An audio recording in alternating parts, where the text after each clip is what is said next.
vlogger ngayon, mga kababayan ko, na gumagawa ng pangalan sa social media using fake news, mga kababayan, without supportive evidence.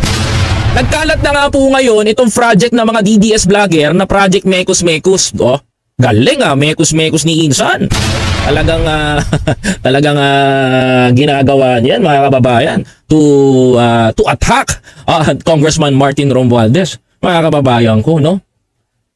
Pupuntahan natin tong paksa na to at gusto ko po ipakita sa inyo, i-expose ko, i-echo ko sa inyo yung galawan ng mga DDS ngayon.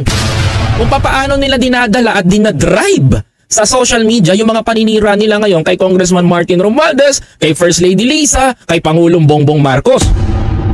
Patindi po ng patindi ang galawan, mga kababayan. Dahil imagine ninyo, mga kapatid, ulti nyo yung padiskarting pagiging mabait ay ginagawa na nila para ipahiya yung isang tao. Like I said, mga kababayan ko, bebenga sila ngayon sa channel ko, mga kapatid. So tuloy natin para namang sumikat, magkaroon ng pangalan. Total naman, gusto nyo magpapansin, mema namang din kayo dito. O, sige, unahin natin tong vlogger na to. Galing pa sa Leyte. Alam nyo ano sabi niya, mga kababayan? Tingnan natin. Posisyon sa Leyte. Sa ilang dekada, walang nangyaring maganda. Sa District 1 ng Leyte, hanggang ngayon, pangit pa rin ang Leyte. Walang kaklas-klas, di ba? Wala daw kaklas-klas ang Leyte. Pangit pa rin daw hanggang ngayon, mga kababayan. Yan ang sabi niya, ha? Tingnan niyo mabuti. Walang kaklas-klas pala. Tuloy. Municipality, mahirap na city. Paano? Mga kurap ang pamilyang Romualdez sa Leyte. Ito ang unang-unang umaatake at tumupuro kay Congressman Martin Romualdez sa 1st District ng Leyte. Alam mo paano kita gigisahin dito? Sige. Tuloy natin. Tingnan nyo, mga kababayan ko, ulitin natin para maintindihan ninyo. Ang distrito daw ng Leyte, itong Tacloban, kurap daw ang mga Romualdez. So kurap pala ang pamilya ni First Lady Imelda Marcos. Sige, tuloy natin. Pakinggan nyo, Posisyon sa Leyte. Sa ilang dekada, walang nangyaring maganda. Sa District 1 ng Leyte, hanggang ngayon, pangit pa rin ang Leyte. Pangit pa rin ang Leyte. Mamaya kakainin mo yung sinasabi mo. Siguraduhin mo kung sinasabi mo kay Congressman Martin Romualdez, Make sure na talagang kaya mong panindigan yan. Ang kaklas-klas, di ba? Mahirap na municipality, mahirap na city. Paano? Mga kurap ang pamilyang Romualdez sa Leyte. Kurap ang pamilya Romualdez sa Leyte. Isa pa tong vlogger na to ng DDS. Tingnan yung ginagawa, assassinate, Mekos order talaga to. Matindi, Grabe ka naman makapagsalita na kurap ang pamilyang Romualdez.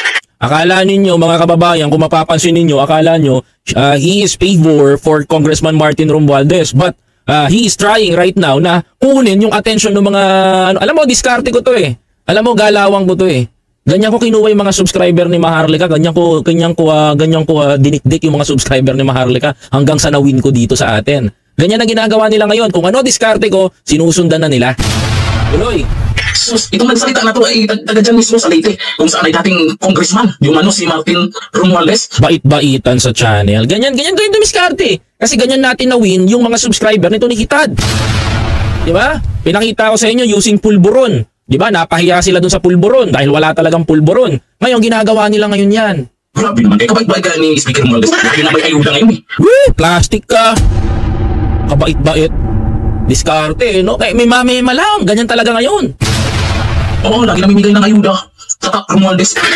Lagi daw namimigay ng ayuda si Congressman Martin Romualdez. May tatak pa daw na Romualdez. Ayan, babalik ko sa inyo yan. Ako, ang laki pa ng tatak Romualdez. Ang laki pa daw ng tatak Romualdez. Sige. Bait-bait nga.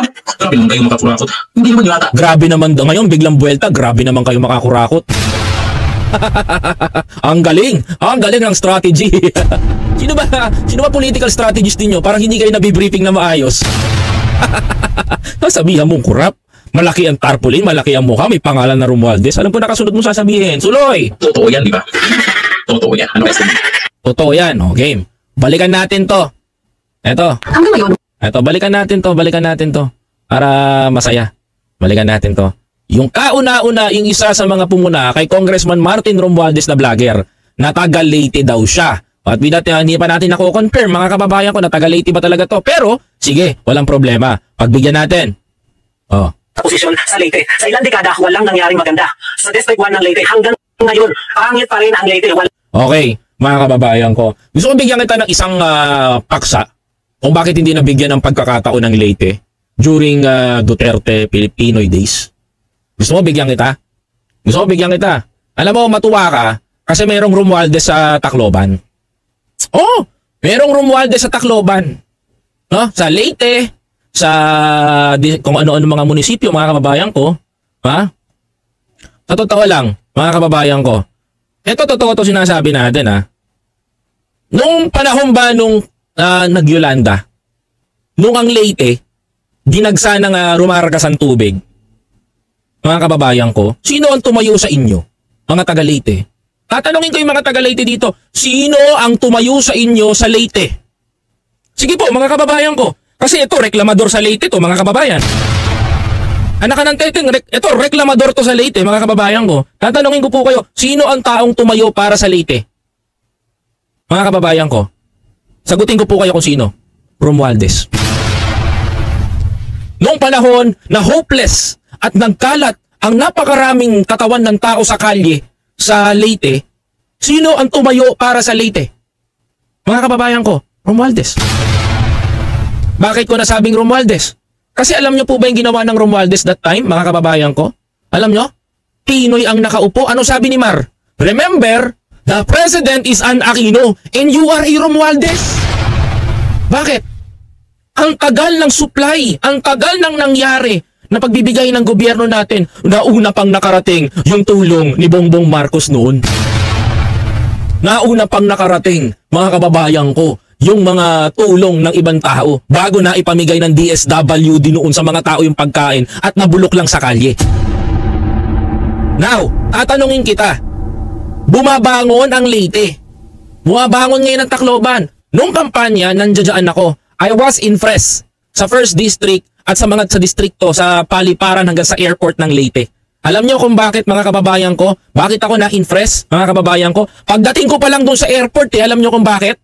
Mga kapatid, walang sumasalubong sa amin na porter. Wala. Bukod tangi, no? Kung hindi mo sila tatawagin, magpapatulong ka, mga kababayan ko, saka lang sila lalapit. Waiting for your go signal. Ang taga Leyte, paglabas namin sa airport, mga kababayan ko, i-assist ka nila kung magmumotor ka o meron kang taxi na sasakyan. Ganon lang pinagkaiba. Pagdating din namin sa Leyte, yung tinulugan namin, mga kababayan ko, isang subscriber, galing kay kaibigan ni Ma'am Ami Campbell. Grabe, yung dinaanan namin na kali, mga kababayan ko, bihira ako makakita doon sa kanila ng napakagulo. Alam mo yung flow ng traffic, nakakainggit sila kasi walang traffic. Wala akong naranasan traffic. Umaga, tanghali, gabi, halos matapos ang kampanya pag-iikot namin kasama si Pangulong Bongbong Marcos. Mga kababayan ko, hindi kami nakaranas ng traffic. Samantalang, hindi, totoo to ha. Kasi galing ako no? Tapos bumili ako, mga kababayan ko. Alam mo, matuwa ka sa taga Leyte. Kasi sila, marunong sila makontento kung anong meron sila. Pumunta kami doon, sa bayan-bayan. Alam mo ba ang Leyte, mga kababayan ko, kung mapapansin nyo? Ito totoo to mga kababayan ko. Magpapatunay niya si Alvin, si Vincent, si Isme, ako. Tapos si Alvin Jerswa. Alam nyo, pumunta kami sa Leyte, pauwi na kami, kumain pa kami. Alam mo sa Leyte meron to. Meron mga first class na Chinese restaurant. Meron din mga first class, mga kababayan ko, na kainan doon sa hilera na yon. Alam mo nasaan, mga kababayan ko? Nasa isang paikot lang na ng Tacloban. Andun na lahat, mga kababayan ko. Totoo to. Andun na lahat ang makakain mo. Kumbaga, hindi lang kung makikita mo parang ang pangit tignan kasi may ganito, mayroong pero yung establishment doon, mga kababayan ko, medyo luma lang. Kasi bakit? Kung mapapansin nyo ba't luma? Parang ang tingin ko nga doon, parang base militar dati kung tinitignan ko nga Ba't kaya ganito to? Lumang-lumang ganito. Pero pagpasok mo doon sa loob, mga kababayan ko, ay first class. Akala ko nga dati sa Leyte, ang pangit-pangit Pero paglabas mo doon, ang tao, isasalubungin ka, sir, bili kayo ng ganito, gusto niyo po ng pasalubong. Ganun sila mag-approach, walang sapilitan, di ba? Isa yan sa mga nakita ko sa Leyte. That's why I admire that city, di ba? Yung Tacloban. Mga kababayan ko, this is not a joke. Mga kababayan, hindi ko kailangan mag-joke based on my experience, ang dami magpapatunay niyan. No? Isa pa, mga kababayan ko, pagbaba namin doon, pagkatapos ng mga nagpahinga kami, another day, nag-ikot naman kami sa Leyte para malaman mo, no? Sa Leyte may establishment na doon. Actually, meron na nga silang magagandang supermarket. Ayaw mo pa ba nun? Walang pag-unlad sa Leyte, no? Wala talaga. No? Wala kayong nakikita ang ganun? Nakakatawa. Kung bibilangin natin ang poverty rate nun, mamaya susupalpalin ko kayong dalawa. Ha? Makinig kayo. Umikot ka sa Leyte, ang isang syudad o isang municipality, malalaman mo kung maunlad, mga kababayan ko, kung walang ganito. Mga kababayan ko, walang Jollibee, walang McDo, walang Starbucks. Basic. Basic to basic. Bakit? Mga kababayan ko, bakit mag-i-invest si Starbucks doon? Kung wala namang iinom sa kanya. It means, pag may umiinom sa Starbucks, mga kababayan ko, ibig sabihin yan, mga kababayan totoo mga kababayan ko totoo to, totoo to sasabi ko. It means, maraming umaangat sa buhay. Second, Jollibee. Bakit ni Jollibee doon? Tacloban Leyte yun, mahirap lang, sabi mo, di ba? Kung mahirap ang Leyte, bakit can-afford ng mga taong bahay na bumili ng Jollibee? At laging blockbuster ang Jollibee doon. At ilan ang Jollibee doon? Ikot ka doon sa may city, ang dami. Siguro nasa 4-3 nakita ko with McDonald's. Alright, right? Kaya sasabihin nyo yung first district, hindi maunlad, that's too impossible. That's too impossible. Hindi ako naniniwala. Kasi kung hindi maunlad yung syudad na yon, may hahambing ko siya doon sa nakita kong municipality sa norte. Meron ako nakitang municipality na masasabi ko na yun talaga hindi nag-grow. Pero sa norte yon, mga kababayan ko. Kasi mas preserve nila, mga kababayan ko mas preserve nila yung cultural. May reason naman kung bakit. Pero pagdating sa Leyte, mga kababayan ko, kung hindi maunlad ang syudad na yon, bakit tambak ang bilihan at tambak din ang mga investors doon? Napakarangyahan ng Leyte. Ang hardware doon, gasimpleng bahay, gasimpleng building na luma. Pero pag nakita mo, ang daming supply. At higit pa sa lahat, mga kababayan ko, pag luminga ka dyan, may mabibilang ka ng leaf pipes. May mabibilang ka ng fubu. Ako kasi mahilig ako sa fubu, saka sa bench. Kaya nakikita ko, ibig sabihin, maunlad yung city. Maunlad yung municipality. Tama? Mga kababayan ko? Yan ang Leyte. Unlike sa sinasabi nito, mga kababayan ko. Kasi sabi niya dito, Class, diba? Mahirap na municipality, mahirap na city. Mahirap na municipality, mahirap na city. You can check on Google. You can check on Facebook. What is a Tacloban Leyte? What is a Leyte? Hanapin nyo doon, mga kababayan ko. Like I said, mga kababayan ko, ang mga taga Leyte, mga kababayan ko, masasabi ko matiisin.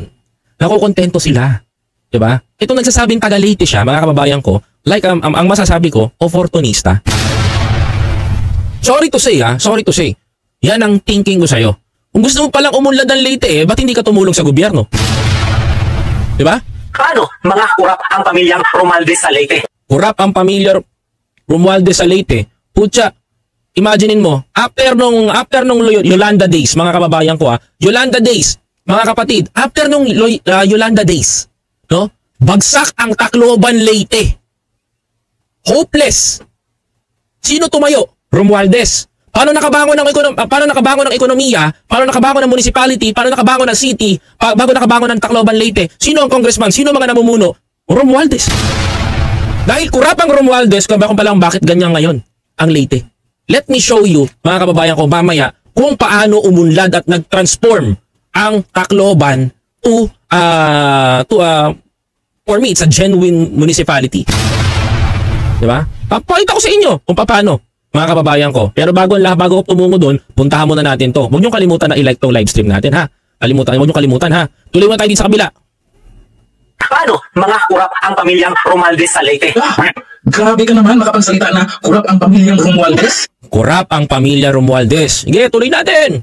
Sus, itong nagsalita na to ay taga dyan mismo sa Leyte, kung saan ay dating congressman. Itong DDS na to, mga kababayan ko, kagaya sa sabi ko, sinusubukan niya na ma-divert yung kwento dito sa mga ganito para mapasama yung Romualdez. Ang diskarte niya in good terms.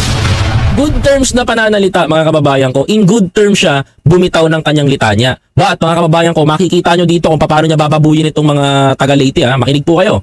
Yung si Martin Romualdez, grabe naman kayo. Kabait-bait ka ni Speaker Romualdez. Lagi na may ayuda ngayon No, lagi daw may ayuda. At least sa bibig mo nang galing na meron talagang nangyayaring ayuda, mga kababayan. Sa tingin nyo, kung may nangyayari, ganyan. At least may ayuda mga taga Leyte. Unlike naman dito sa Metro Manila, pahirapan kumuha ng ayuda ang tao. Buti pala sa Leyte, dire-diretso ang ayuda ni Martin Romualdez. Natural, congressman siya doon, aalagaan niya yung distrito niya. Diba? Yan ang trabaho ng congressman. Alam mo, wag nating ipakita dito because that is kung si Martin Romualdez ang Speaker of the House ng Kongreso, no? Kaya tinitira ng mga DDS vlogger na katulad nito, Tacloban dahil sasabihin nila na namimigay si Martin. Karapatan ni Martin Romualdez yun, mga kababayan ko, na magbigay sa kanyang mga nasasakupan ng ayuda. Buti nga si Congressman ganyan. Kumpara mo naman sa first district ng Davao, 51 billion. Bam! DDS pa more! If i-comparison Pulong versus Martin Romualdez, I go for Martin. Bakit mga kababayan ko? Kung may ayuda pa lang nangyayaring ganyan Bakit hindi ko pwede, ba't di ba natin pwedeng gawin yon? Para sa nasasakupan natin? Tama ba ako mga kababayan ko? Correct me if I'm wrong. Di ba? Magtataka kayo sa ayuda? Matuwa kayo, meron nagbibigay kasi kung magbigay man ng ayuda, using Martin Romualdez, trabaho niya yon because he is the congressman. Iwanan naman kayo sa akin. Sapa? Di ba? Tuloy. Oo, lagi namimigay ng ayuda. Tatak Romualdez. Tatak Romualdez. Sako, ang laki pa ng tatak. Yung sako, malaki pa daw ang tatak. May tatak na Romualdez. Romualdez. Romualdez. Wait lang. Grabe naman kayo makakurakot. Hindi Grabe naman kayo makakurakot. Sige. totoo yan, di ba? Ayan. Yan ang mga napapala ng mga utak talangka na DDS vlogger, mga kababayan ko. Ayan wag tularan. Nakakabobo yan. Okay, sige na. Nakakaano ka naman, parang ang dating nito, ang tigas mo naman, ang lupit mo naman, ang galing mo naman, di ba? Parang ang tindi mo naman, parang ang bigat mo naman kalaban, basic ka sagutin tol. Okay. Martin Romualdez, nagpapamigay ng, na-debunk natin, fake news, naghihirap daw ang Tacloban, fake news yan, ako magsasabi sa inyo, I will show you the evidence. Second, ginagamit daw ni Martin Romualdez sa pamimigay ng ayuda. Itong mga may mukha pa niya daw, may mga pangalan pa niya, may malaking Romualdez pa daw, mga kababayan ko, mga kapatid. Ito, sasagutin ko. Tandaan natin, kahit si Senator Amy Marcos, SBG, Ronald Bato de la Rosa at kung sino-sino pang politiko, tandaan nyo to, hindi lang si Martin Romualdez ang gumagawa niyan. Okay? Okay? Masama ba maglagay ng pangalan? Masama ba maglagay ng isang picture? Kung si Senator Amy Marcos nga nagbigay ng tablet sa amin, may picture niya. Mga kababayan ko, may solusyon. Diba? Yung ibang politiko, nagbibigay din. May magpanga may mukha pa nila. Tuwing umaga, magkakape ka, makikita mo mukha nila, maaalala mo sila. Tama? Yung ibang politiko, pag namimigay ng ayuda, doon sa mga nasunugan, sinasamantala, may kasamang picture nila. Tama? Mga kababayan ko, if Speaker Martin Romualdez, mga kababayan ko, may sagot ako dyan. May sagot ako dyan, mga kababayan ko. If Speaker Martin Romualdez ginawa niya yon at namigay siya ng ayuda, mga kababayan ko. At nandun man yung mukha niya, nandun man yung picture niya, nandun man yung pangalan niya, whatsoever, kung ganyang kalaki or what. It means, Congressman Martin Romualdez is proud sa kanyang proyekto, mga kababayan ko, at pinapakita niya sa tao na ito ang nagagawa ko. Kaya yung mga nagsasabing publicity, politiko yun, natural. Mga kababayan ko, paano malalaman ng taong bayan kung walang magsasabi na itong proyekto ng Tinggog, itong proyekto ng Martin Romualdez ay nagbibigay siya ng ayuda sa mga ganitong mga tao. Kahit si Senator Amy naglalagay ng picture sa tablet at pinamimigay sa mga tao, ultimo yung Nutriban, may mukha niya. Imagine that, to inform the Filipino na eto po kami, andyan po kami sa kinakain ninyo, naiisip nyo po kami, dahil pera nyo po yan, pera ng taong bayan to, para po sa inyo yan. Yan po ay bigay namin. Diba? In the simplest way, minamasama ng mga DDS vlogger. My God. Mga kababayan ko, gasimpleng pamamaraan. Diba? Gasimpleng portion. Gasimpleng hindi naman dapat na palawakin. Hindi naman dapat na ewan ko ba?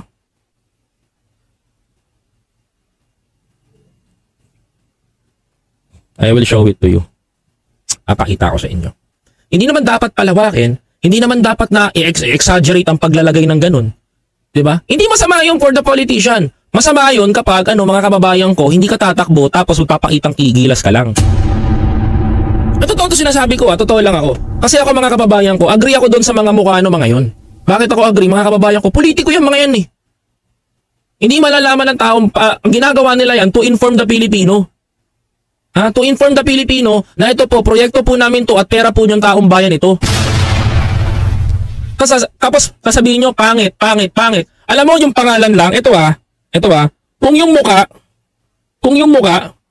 muka, picture, pangalan sa ayuda, nakikita nyo sa Tacloban, kinababadtripan ninyo, matuwa kayo sa politikong ganyan. Mas trapo pa nga ito, mga kababayan ko eh, tignan nyo. Bakit, mga kababayan ko? Gusto nyo makita, mga kababayan ko? Mas trapo to. Alam nyo bakit? Binuin mo ang politiko, nilalagay sa kali ang pangalan. Mas trapo yun, para sa akin. Bakit? Tingnan nyo sa Davao, Duterte Street, mga kapatid. Imagine that, mga kababayan ko. Ha?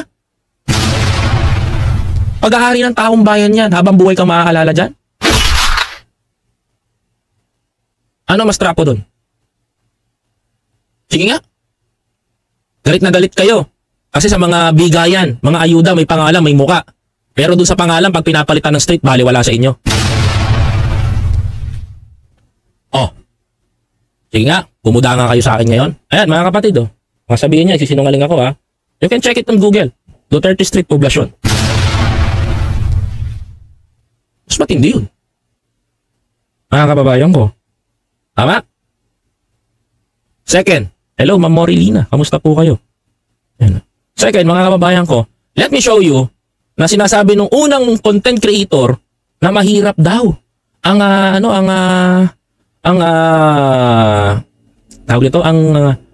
naghihirap daw. Balikan natin to, sabi niya dito. Didebunk natin to, tapos tayo kay bakla. O, dito naman tayo sa isang bakla ulit. Bahagang buntot. O, yan. Tayo. Mga kababayan ko. Posisyon sa Leyte. Sa ilang dekada, walang nangyaring maganda. Ilang dekada, walang nangyaring maganda. Babalikan lang natin, ha? Sa District 1 ng Leyte, hanggang ngayon, pangit pa rin ang Leyte. Walang kaklas-klas, di ba? Mahirap na municipality, mahirap na city. Paano? Mga kurap ang pamilyang Romualdez sa Leyte. Kurap ang pamilya Romualdez sa Leyte. Let me show you the evidence. Kung kurap ang isang congressman, mayor, konsehal, at nung nasa baba nung kung kurap. Tingnan nyo to, mga kababayan ko. Ayan. Labasan natin ang ebidensya. Diba? Ito. Oh, pakinig kayo. Oh, ayan. Sabi dito, mga kababayan ko, kung mapapansin nyo po, mga kapatid, ayan ha, pansinin nyo po ha, mapapansin ninyo. Oh, ano po ang sabi dito? Nangunguna sa listahan ng mga, ayan, lakayan natin. Oh, kita nyo ba? Ayan. Nangunguna sa listahan, mga kababayan ko, lowest poverty incident rate in the Philippines 2023. Last year pa po ito, mga kababayan ko. Last year lang. Last year po, last year na kinumite. Mga kababayan ko, ito pong para malaman itong survey na ito, mga kababayan ko. Sabi dito, nangunguna Angeles City, Baguio City, Lucena City, Puerto Princesa, Iloilo, General Santos City, Marinduque, Cebu, Bacolod, Lapu-Lapu, Olongapo, Zamboanga, Cagayan de Oro, and last highlight Tacloban, mga kababayan ko, di ba? Oh. Ang ilan, walang pag-usad ang Leyte, sabi mo, di ba? Dekada-dekada naghihirap ang Leyte. Mga kababayan ko, generally ito yung mga nasasakupan. So Tacloban, Tacloban City, mga kababayan ko. Oh, sabi pa dito, Butuan, Ilagan, ang pinakakulelat, Davao. Mas mataas pa nga yung Tacloban City, mga kababayan ko, sa mataas din ang mababa. Kumbaga ang lowest, pinakamababang may poverty rate sa municipality, sa mga cities, mga kababayan ko. Ito pa, mga kababayan ko, baka sabihin nyo, niloloko ko kayo. O ayan, ibang rate naman to. O, mga kapatid, maraming nagsumiti niyan, mga kababayan ko. O, pang ilan ang Tacloban, mga kababayan ko? Pang ilan? Nasa pang ilan slot ang Tacloban? Ayan. Ang Tacloban ay nasa 14 slot, mga kababayan ko, na kukonti ang mga mahihirap sa kanilang syudad. Ang ilan ng Davao, nasa 17 slot, mga kababayan. Imagine that under the PSA Commission, mga kababayan ko. PSA na po nagsabi, ha? So, paano nyo sasabihin na etong si Martin, etong si ganito? Paano to? Paano mo babawiin tong sinabi mo na to, bakla? Oh. Bayot. Oh, paano nyo babanggit? Paano nyo babawiin to ngayon? Yan. Posisyon sa Leyte. Sa ilang dekada, walang nangyaring maganda. Sa District 1 ng Leyte, hanggang ngayon, pangit pa rin ang Leyte. Walang kaklas-klas, di ba? Mahirap na municipality, mahirap na city. Paano? Mga kurap ang pamilyang Romualdez sa Leyte. Kurap. Lamon kayo ngayon. Kayo ngayon. Di ba? Pupukol kayo ng issue, gagaling nyo bumanat. Oh, ngayon, kayo ngayon. Oh. Duterte vlogger eh. Ganyan talaga mga kababayan ko. Diba? Kasi kung walang corrupt, sa ano, bababa ang ano niyan. Bababa ang poverty rate. Totoo yan, mga kababayan ko. Dahil kasi mga kababayan ko, yung poverty rate doon, mas mataas pa sila sa Davao. Mga kababayan ko. Ay, mas mataas pa sila sa Davao. Samantalang ang Davao may 51 billion. Samantalang Tacloban Leyte, walang 51 billion. Ang tsatsaga lang ang Tacloban Leyte sa tax na nakukuha nila sa taong bayan at sa 1 billion na pondo sa isang taon. Partida, 1 billion na pondo lamang ang meron sila. Kumpara mo doon sa doon sa 51 billion. If you comparison the 51 million versus 1 billion, napakalayo, di ba? Mga kababayan ko, partida, kung anong meron sa Davao, meron din sa Tacloban. Baka mas masarap pa yung pagkain. Pero ang pinakamasarap sa Davao, balbakwa. Ayan. Duterte vlogger pa more. Ano ba yan? Nahirapan naman ako mag-defend sa inyo niyan. Panis.